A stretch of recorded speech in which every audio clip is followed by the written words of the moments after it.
So, Newton's third law is the topic of discussion, continuing on with Newton's third law and in all of the laws that he has, because once you get to the third law, it's tough not to talk about any of the others, as you need some of them in some ways to work with you as you move forward. So, try it out, think about it. Penny has a major problem. After studying Newton's third law in his, should be her physics class, she is convinced herself of its validity. Unfortunately, she convinced herself while sitting in a closed room with a single door. For reasonings, if I push on the door to go out, Newton's law tells me that the door is going to push back with an equal force. That force is going to cancel the force that I push with. Even if I push as hard as I can, that door is going to push back just as hard. Oh no, I'm stuck in this room. Why did I ever take physics? So a lot of times as we see, people think it's just the third law of her pushing on the door and forget about the fact that she's walking or standing and is able to therefore apply an unbalance of force.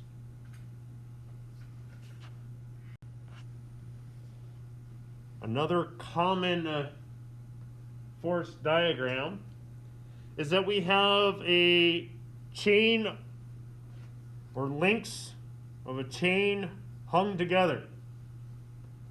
All of the links have the same mass.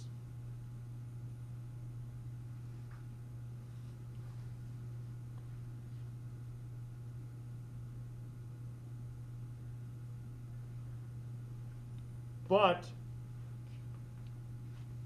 we have to start putting some things together, showing the interactions.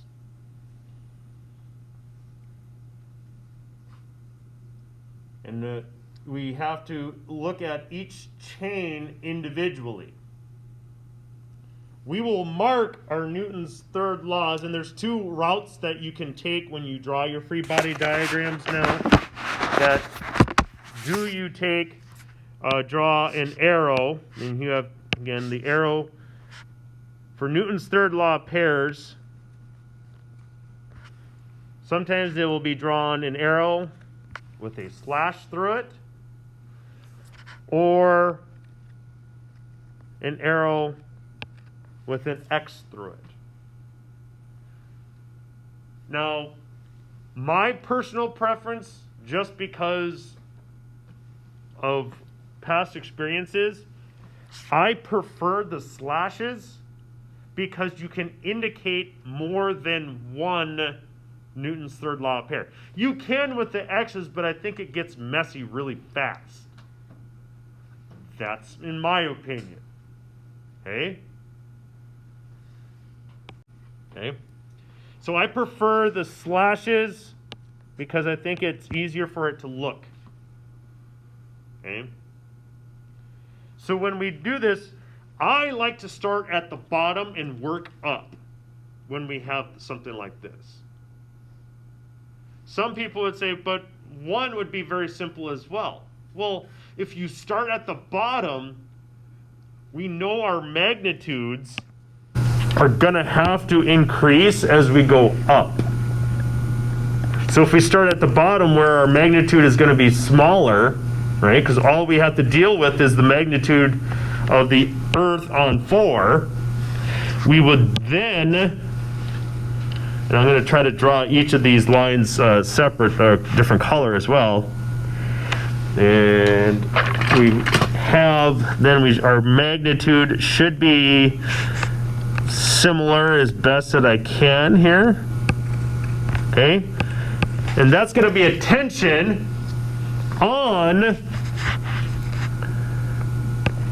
3 on 4.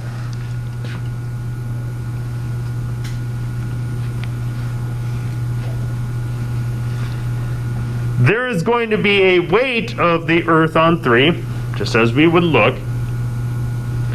However,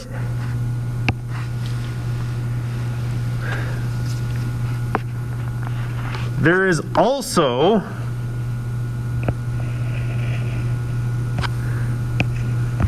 going to be tension of 4 on 3.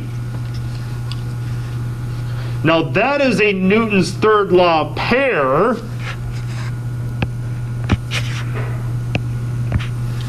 With the red arrow. Now, because the chain is not moving, the magnitude of the up arrow of the tension of 2 on 3 needs to be bigger than the tension of 4 on 3. Why? So the up arrow has to equal the sum of the down.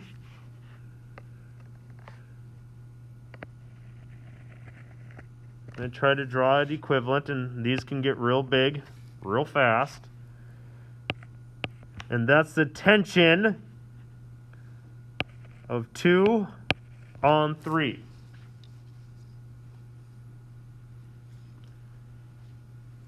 Now, we have again another Newton's third law pair.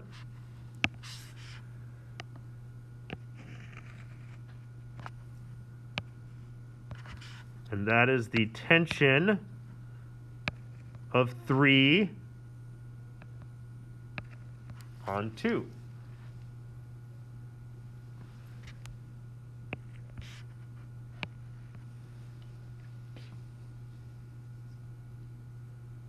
Just like in the third link, the up arrow, the tension of 1 on 2, has to be the sum of both of the down arrows because the object is not moving. Sum of the forces has to equal 0. And therefore,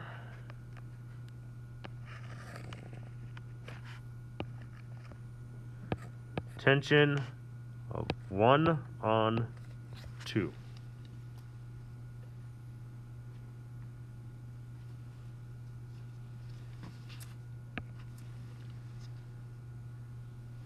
Now, for the last one, as we've probably at this point gone, okay, I gotcha, and that we now have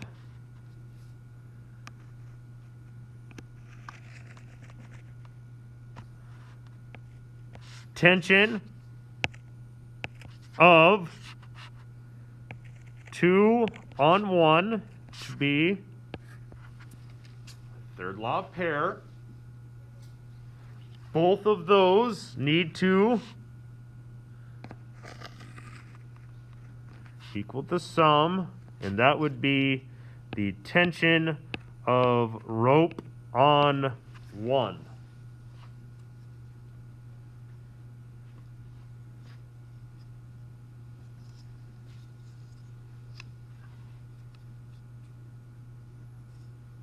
And as you can see, this is why, because of the compounding effect for writing these tensions, why I find it easier to start at the bottom and work your way up. Because the magnitudes start building on each other instead of trying to guess it. Ultimately, if we did a really good job of measuring, the tension of the rope on 1 should be the equivalent of all 4 of the weights.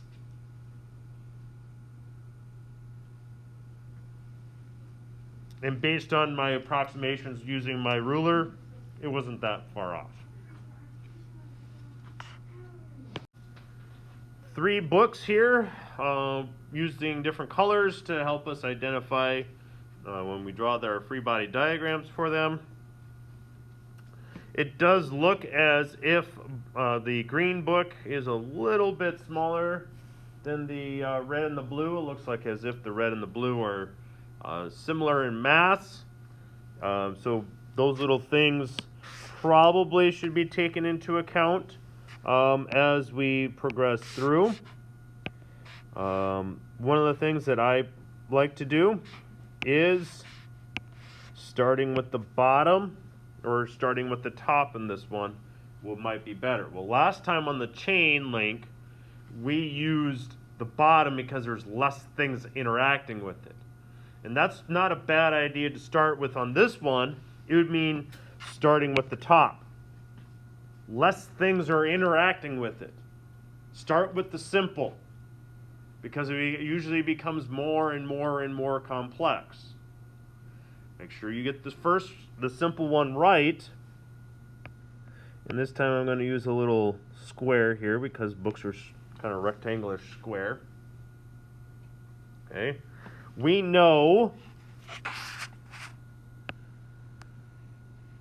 there should be a downward arrow of weight, and that would be Earth. And we'll put it we'll use the on green.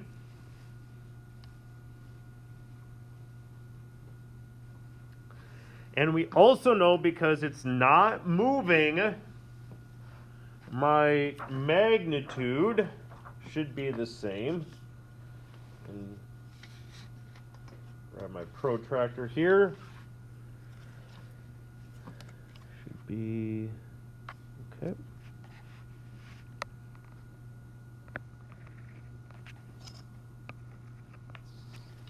And that is going to be the normal force of blue on green.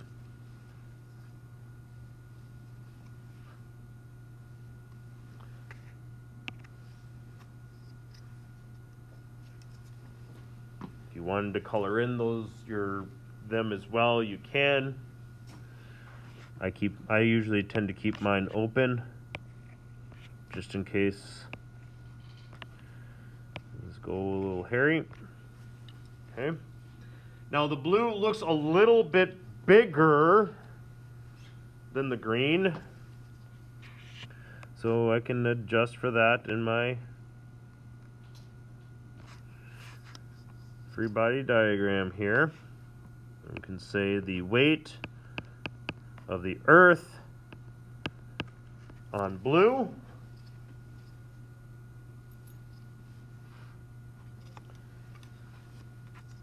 there is another interaction downward, and that again will be and this should be the same size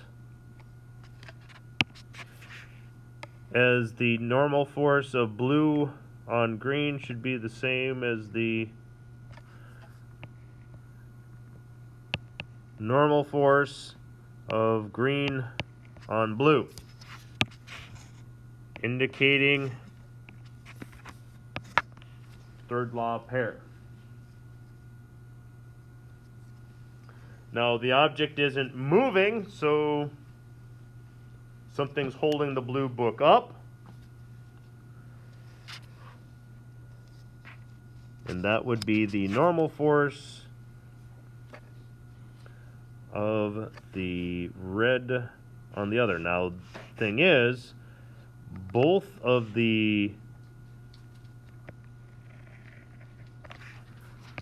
downs need to equal the same as the normal force of the red on the blue.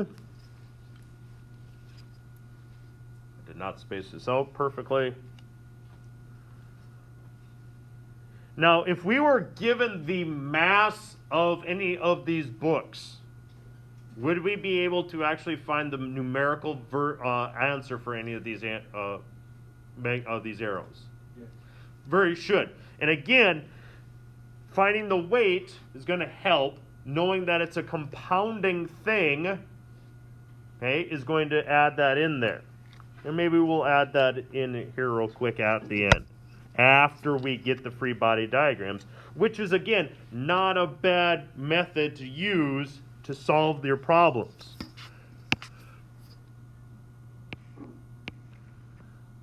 Okay. We'll start with that red book. It looks the same size as the blue.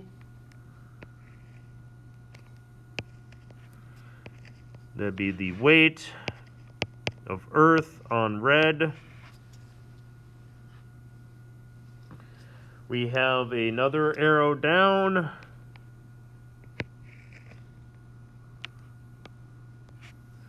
And that would be the normal force of blue on red, which would be Newton's third law pair.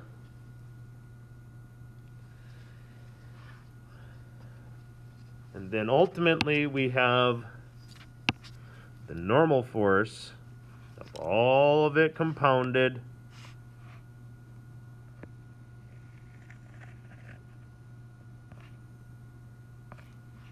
I think it needs to go a little bit more. No, that one, it probably isn't perfectly magnitude. I think I lost somewhere. All right, the normal force of the table on red.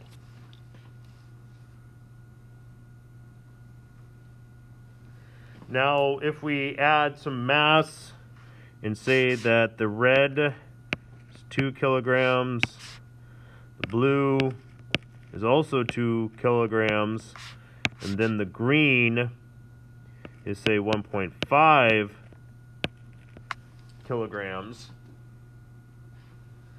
Using our weight equation, weight is equal to mass times gravity.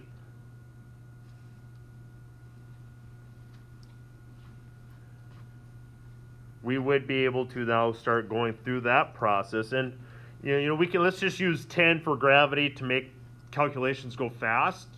Okay, and that's not a bad approximation, because we know the calculation or the constant that we use for gravity, 9.81 meters per second, approximates up to what? 10, right? And we've done homework problems where it said you may go with gravity as 10, makes the math go really nice. Okay? So for here, the weight of the green one would be, we'll just again use 10, would be the equivalent of just what? One would be 15 newtons. And then it would be 20 newtons. And then 20 newtons.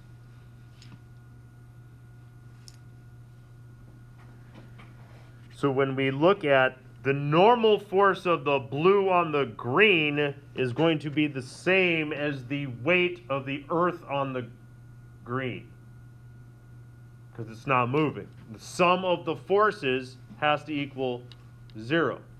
Okay? Then we look and say, okay, if that's there, so we would have, then what would be the normal force here? Well, it's the same. So 15 plus 20, 15 plus 20, the magnitude of this one would be 35. So here we have 35 because they're the same. 35 plus 20, 55. So the magnitude that the table is holding is 55 newtons.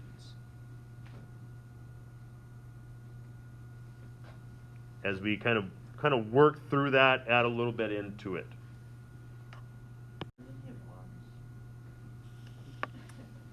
Because Dexter didn't always walk with arms when he stood there. It's probably an easier way to draw Dexter when he's not with no arms. That's so. So, are these opposite? Are these equal and opposite? So this is more of a think about it, and what would it take to get a Newton's third law pair? Okay, so you got Dex standing on a table. Who knows if he's yelling at Dee Dee?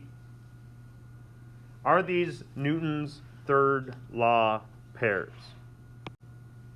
They are not Newton's third law pairs because here we have the weight of Earth on decks, and here is the normal of the table on decks.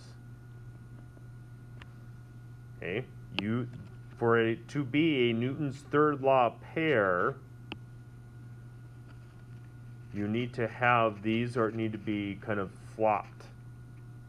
Right here, this is the free body diagram for on decks.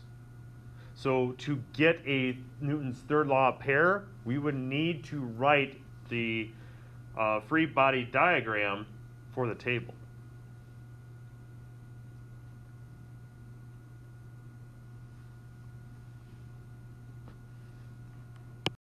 So when we look at a problem similar to this, sometimes we looking at this going, I have no idea where to start.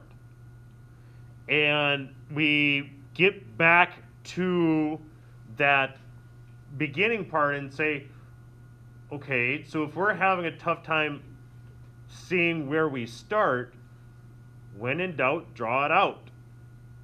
Draw out what it kind of looks like. What's going on? How are things put together? Yeah, so I'm going to decrease this because I'm going to need a little bit of room here. So when in doubt, draw it out. And which means, yes, you have to have some of my drawings. So we have canoe 1.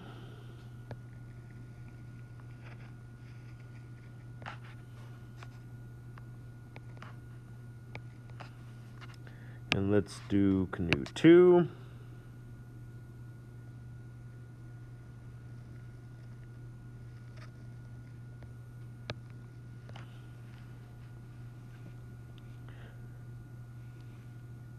Canoe 1 pushes on canoe 2 with the force of 46 newtons.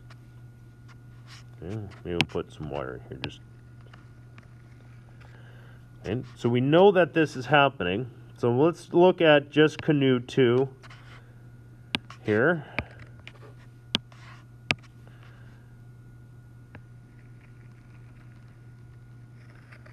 A little bigger diagram. Maybe make it easier to see. And we'll draw canoe 1. A little bit easier to see. Contents and mass of 1 is 150 kilograms. Contents of 2 is 250 kilograms.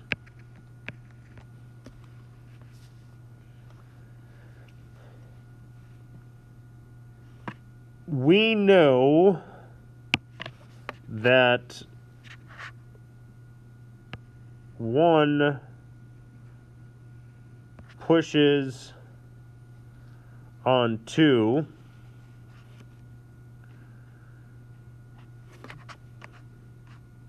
However, I drew those arrows incorrectly.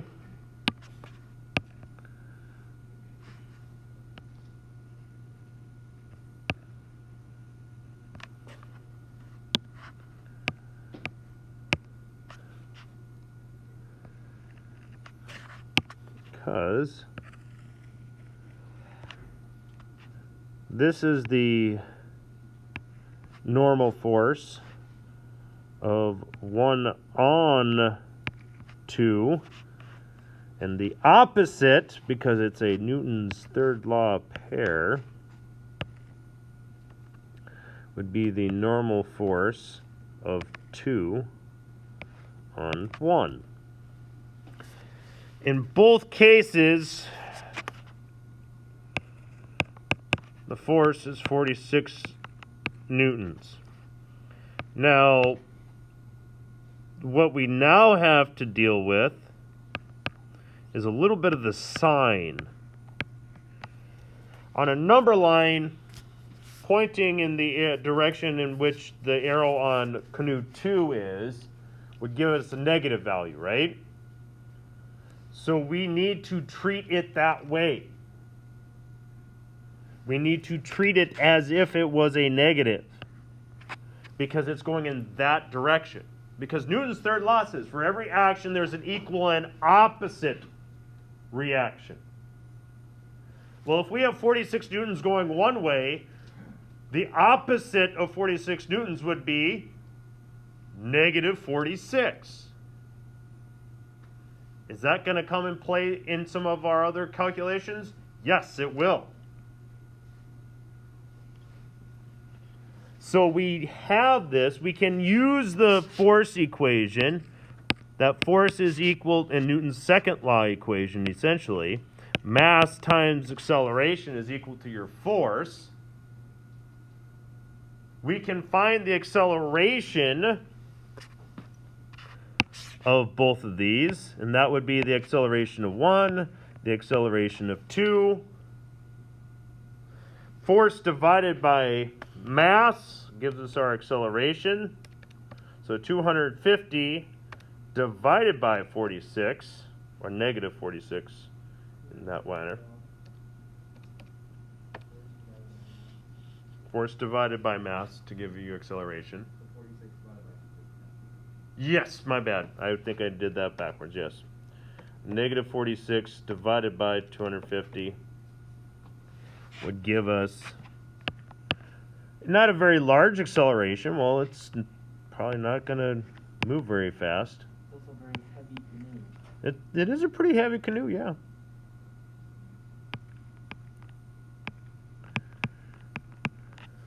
Okay. So and then the other one is 46 divided by 150.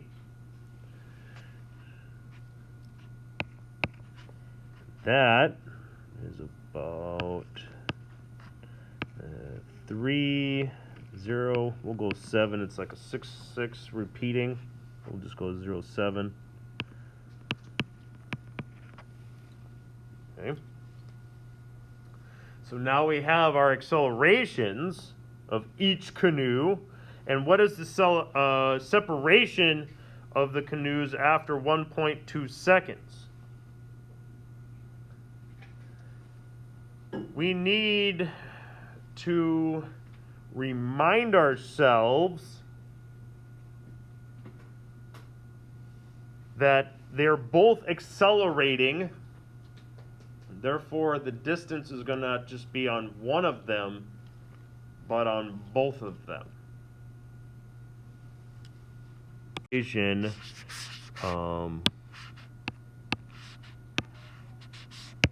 That we would have distance is equal to v sub I times t plus 1/2 a t squared, with the initial velocity being 0. Well, So if we utilize 1/2, and I'm going to go canoe 2 first because it's a smaller number, of negative 0.184 times 1.2 squared. Since that was 0, that's going to be nice and easy there. So 1.2 squared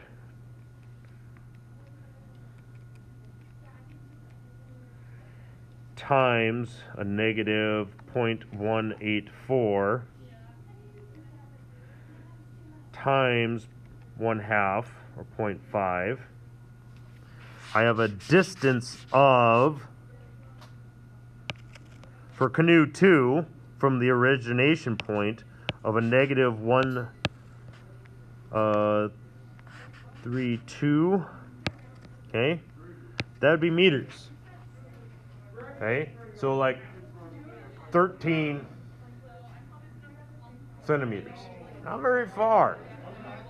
We utilize the same thing for canoe 2, or canoe 1, I'm sorry, in 0.307, 1.2 squared, 1/2. In canoe 2, 1.2 squared times 0.307 times 1/2 gives that as an answer of 0.221. Add them together because, again, going across, the magnitude would be there. Gives them a total distance away from each other of 0.353 meters.